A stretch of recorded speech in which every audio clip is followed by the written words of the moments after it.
Hey, Danny. What's up, Nick? How you doing, man? I'm doing well, bro. How are you? Good, brother. Good, brother. Thanks for doing this. I appreciate it. I have to do it Yeah. for an econ class, so just getting it out of the way. Hell yeah, bro.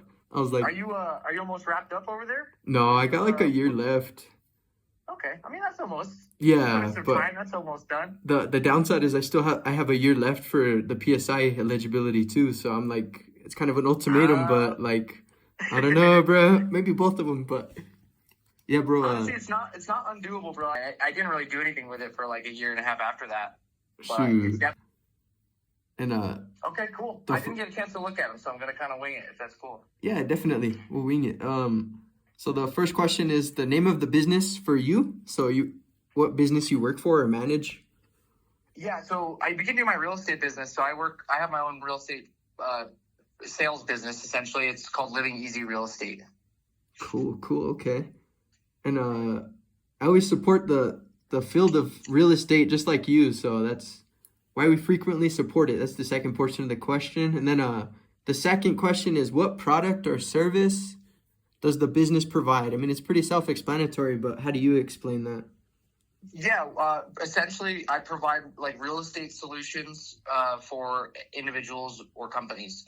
So the way I kind of elaborate on that is, if you need to buy, sell, invest, my tagline is making living easy, right? So wherever that falls into anybody's basis, but mainly the main revenue driver of the business is helping retail buyers and sellers buy homes and sell their homes or investment properties. Gotcha. Cool, cool, cool. And then the third question are what are its main inputs? So what are the inputs of your business? When you say inputs, do you mean like resources, or what's the definition of the inputs? I mean we could kind of just like define it ourselves. I would say I like an would say input. So time like is probably the biggest input, and that's okay, probably any business, to be honest. But time is absolutely where I spend myself doing most, and really the biggest input to drive revenue would be what we call lead generation. So finding the people that are needing to buy and sell, and there's 100 different mediums to do that, but that's really the main driver of a sales business is the lead generation, finding the next deal. nice. Cool, cool. Thanks, bro. And then the fourth question, have there been any changes to technology or processes that improved production or efficiency? So like streamline your procedures or help you gain more business in any sense? Yeah, technology is a huge piece of the real estate world, and really sales, but real estate in particular. The whole point of like navigating, who you're talking to, and how many conversations you're having. All of that is managed inside of a technology system called CRM. Oh yeah, yeah. We use a ton of different technology when it comes to actually getting properties in front of people, when it comes to like the MLS or Zillow or whatever else. I've been using a ton of like AI tools now that has kind of come into fruition. That's been a lot of help on the operational side and standardizing processes and taking away a lot of the clerical, emailing and things like that. So yeah, absolutely. Technology has a huge input or effect on my business. Cool, cool. I could see that, bro. It's just advancing like crazy. Then Oh, it's nuts, man. And the crazy part is that the clients are now using it. That's another thing that I think a lot of people don't consider.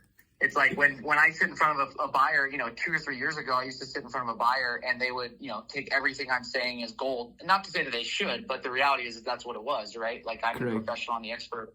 Now, in some cases where I sit down, they come with a list of 80 questions that they've already asked ChatGPT, and they want me to like verify it to make sure chat is correct, So that's been an interesting shift to where instead of now being, the expert in their eyes, you have to almost become what I would call the interpreter of the technology that they're already using. And so if you can then interpret and validate what they're seeing, then they view you as the expert as opposed to just viewing you as the expert from the start, So it's an interesting shift for sure.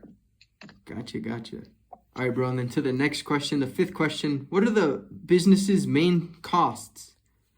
Maybe like I don't know if you remember the terminology from UNM, fixed and variable costs. So obviously your fixed being like insurance premiums versus variable Yeah. being like, I don't know, your software changes or subscription prices maybe. I don't Yeah. know. So the way we break them out, at least in the way I run my model, I break them into two different categories. It's pretty much fixed and variable, but the terminology I use is cost of sale and operating expenses. Cool. So you can have, I guess, fixed and variable expenses in both of those categories, but most of the time your cost of sale is your variable and your operating expenses are your fixed. And the difference between the two is that cost of sale, I only have those fees and those costs when I sell a piece of business. So when I go close a deal and I charge a seller 3%, let's say that commission is $9,000, I pay a split to my assistant. I pay a split to my brokerage in order to hang my license here. I may have fees that I'm paying the buyer something, whatever it is.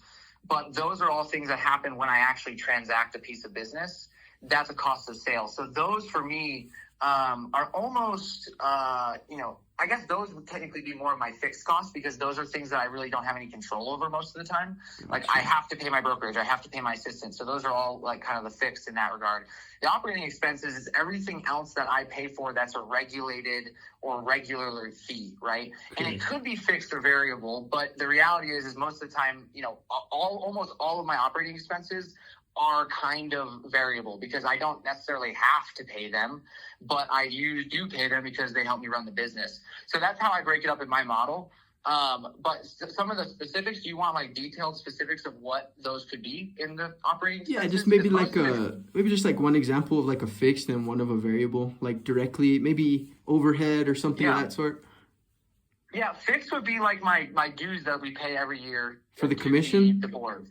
Yeah, to the board and the real estate commission. And so we have a cost to them that, in order to be a member of GAR and have my license with the real estate commission, I have to pay them dues every year. So those are going to come regardless if I sell a piece of business at all, right? So it would be a hard fixed cost. Variable in my business would be like, so for instance, when I do lead generation, I like to take clients out to dinner or coffee, and I like to, sit down and chat with them. And so to me, that would be a variable because it's kind of relative to how much of that I do each month. If I go out 5 times, it's going to be more. If I go out once, it's going to be less. And so I can kind of scale that depending on what I want to spend, essentially. So yeah, those would be 2 examples. Cool. All right. And then we'll move on to the next one. It's question 6. Give an example, real or hypothetical. So real, just make believe of a decision where the business considered trade-offs or opportunity costs. So I don't know if you remember those terminologies from like finance or a trade-off or opportunity cost. Yeah. So I think the biggest way I would picture this is that and it's kind of a cheesy moniker, but the whole, you got to spend money to make money. Correct. What I mean by that is that in the real estate world, you can do a lot of lead generation for completely free. But as you get to a certain size and you start to run a bigger operation with more pieces that are touching your clients and, you're running emails and calls and whatever, there is a reality that in some cases you have to then go spend money to make money. So if the brokers, and here's a good example, the next step of a broker's business as they get a little busier is hiring in what I would call a transaction coordinator, and I call her my assistant. But that's somebody that helps me and does all the transactional paperwork, writes all the contracts, and so that I can focus on doing lead generation.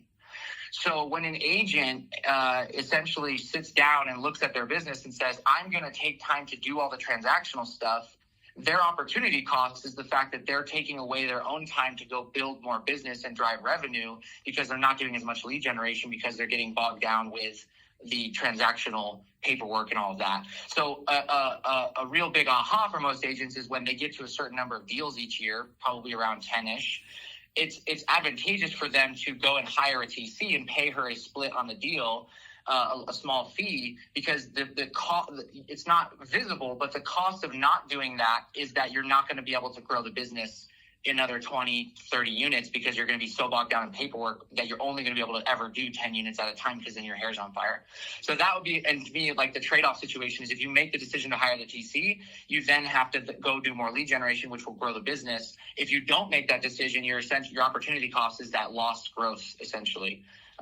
That's how I would phrase that. Does that make sense? Yeah, definitely. And I kind of pinpointed like the trade-off. So all of your duties cannot, like, in a sense, get traded off to your assistant. So you could focus on the lead generation for sales and all that stuff. You're exactly Perfect, right. And bro, the reality is that the reality is that my job in my business, I say that the business is in the business of helping people buy and sell houses, but reality wise, my business is lead generation. Like if I don't lead generate, I die. So when you do that trade-off and say, I'm going to hand all my paperwork over, it has to be a recognition moment where you say, I'm going to go do more lead gen, Yeah. And if you don't, then you just hurt the business. Then you're paying extra fees to pretty much do less work, which you can do if you want, but it won't grow the business because you're not doing more lead gen. So, yeah.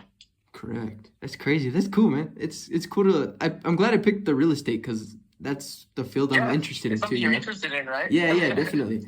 And Well, Danny, I'll tell you this too, bro. Like once you get through, happy to sit down with you and help you build out your business model so you know all these things. Because I think that's the biggest thing that most brokers run into when they're brand new is that they kind of just try and do it by this like seat of their pants, and then they're just like shooting in the dark instead of following a model and a path. Yeah. So let me know, bro. We'll sit down. We'll have I have a whole packet I can walk you through and help you build out your model. So that'd be cool, dude. I'd like that.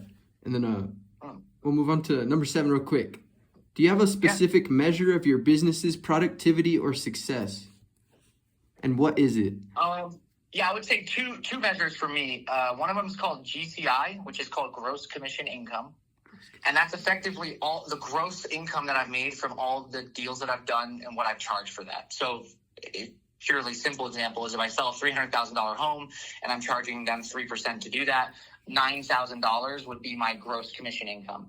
So to me, that metric is important because you really want to, if you're trying to figure out how many deals you want to do to make your gross commission, then you need to track all that gross commission. So that's the leading one for me is how much gross am I making every year? And then the other one that every business obviously follows as well is the profit margin. So I want to make sure that when I have my gross commission and I have my operating expenses and my cost of sale expenses, I need to be profitable, obviously, so that I can continue to do this business. But those two metrics are really what it comes down to. And the interesting thing about a real estate agent's business is that a lot of brokers get caught up in the idea of I'm going to go get gross commissions and I'm going to get it at all costs. And then they let their expenses eat themselves alive and they didn't actually make that much money because they weren't super profitable. So for me, the gross commission is a good driver for setting goals. But ultimately, when it comes down to what I look at, if I was successful in my own brain this year, I want to see about a 50% profit margin. That's what I found in my world for how I run my business. Some brokers that run bigger businesses that do a lot more GCI, they have a lot more expenses. So they're probably looking at it closer to like a 20% or 30% profit margin. As me as a solo guy doing myself and kind of do my own deals and there's not a whole lot of other expenses, I like to shoot for a 50% profit margin. So that's the key indicator if it's working or not. And if I'm above that, great. If I'm below that, then I need to figure out, some things. But ultimately, the profit's great, but it doesn't really matter unless you go get the gross commission. So you have to focus on both, which I would say are my two indicators. Jerry, okay, cool. And number 8, the 8th question is, what type of market structure best fits this business? So would you define it as a perfect competition, monopolistic competition, an oligopoly, a monopoly? Yeah, I wouldn't say it's any of those, to be honest. Perfect competition is probably as close as you could get it. Gotcha. The hard part about the real estate business is that the real crux of everything, like I told you before, is that it's lead generation based. So I got to find the next client. Yeah. And really, there's two schools of thought in that world for agents. You either, and I'll use the analogy of a pond with fish, right? Pretend my fish are all my clients. Yeah. I either go build my own pond and I get to fish out of my own pond for free, more or less, because I built it myself and I can run my own system and contact my own people. Or some agents take the approach of going to somebody else's pond, fishing, and then paying them for that fish. So that's like a Zillow model where if I'm a real estate agent, I can buy leads from Zillow and I can kind of shortcut the need to go, build my own pond. The problem with that is that somebody else is in control of your business, really. Because if Zillow decides tomorrow that they want to raise all their fees, now my business margins take a hit because they decided that they wanted to raise their fees and I don't have the control because I don't run the pond. Yeah. So to me, when you say perfect competition, yes, if you're looking at it from the perspective of all the people building their own ponds, that would be a perfect competition because whoever's best at building their pond is going to succeed. I would say it turns a little bit into more of a monopoly conversation when you look at everybody buying out internet leads, because those are the people that are just paying to play essentially. And it's not necessarily based on any sort of skill or, when you look at perfect competition markets, those are all the best man wins type of thing. Yeah. Those ones is more of who's willing to front the money and get the cash and then pay for the lead. And so it's not always your best brokers. It's sometimes people who want a shortcut. And I want to be clear, I'm not disparaging people who go buy leads. It's just the fact that kind of creates a different type of broker because they don't have to go fish out of their own pond. So I would say it depends on what world you're in, but closest thing you could say is perfect competition because it is a sales industry. It's kind of all about how much you're putting into it, Gotcha. Yeah. Effort. And then the last ninth question is kind of informative too. It says, in economics, we're taught that the main goal of any business is to ultimately maximize profit. Can you discuss the number one thing you make sure your business is as profitable as possible? Do you set a price? Do you monitor the amount sold? What do you do? I know you set GCI and all those other indicators, but what do you do to maximize your profit to make sure you're getting the most out of it? Yeah, I would say it's definitely like rigorous accounting on a monthly basis or even maybe every 2 weeks or so. And it comes down to two things. You probably have learned about these or you might be learning about these, but it's really a budget and a P&L. And a P&L is a profit and loss.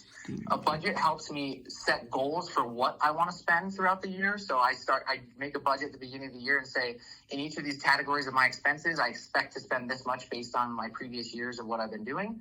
And then my P&L is my actual tracker throughout the year. So as I actually go through the year and spend money and make money, there's a monthly pretty much a spreadsheet that I use in order to track all of those numbers.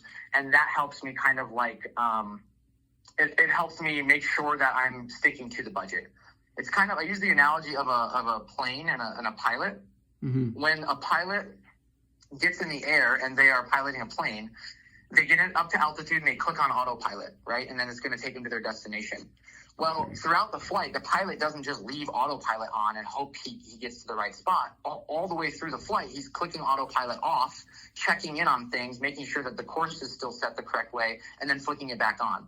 And so in our analogy, that's kind of what I do monthly is that I check the P&L. So that way, if I'm overspending in some way or I'm hurting the business in some way profit-wise, I can then take a look at it. I can make a decision. I can click autopilot back on for the next month, and then I can go look at it again.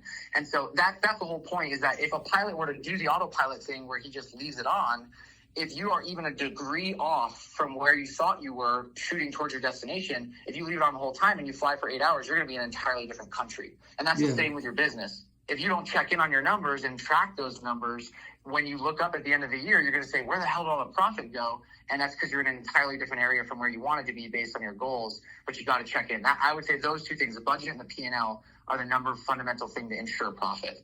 That's a good process, honestly. It's just an audit, like a routine audit of everything you're doing. That's it is, cool. Man. It really is, because it's super easy to just spend, you know what I mean? And we do it in our personal lives too. You could take the same philosophy into your personal budgets. Correct. Is that it's real easy to just go get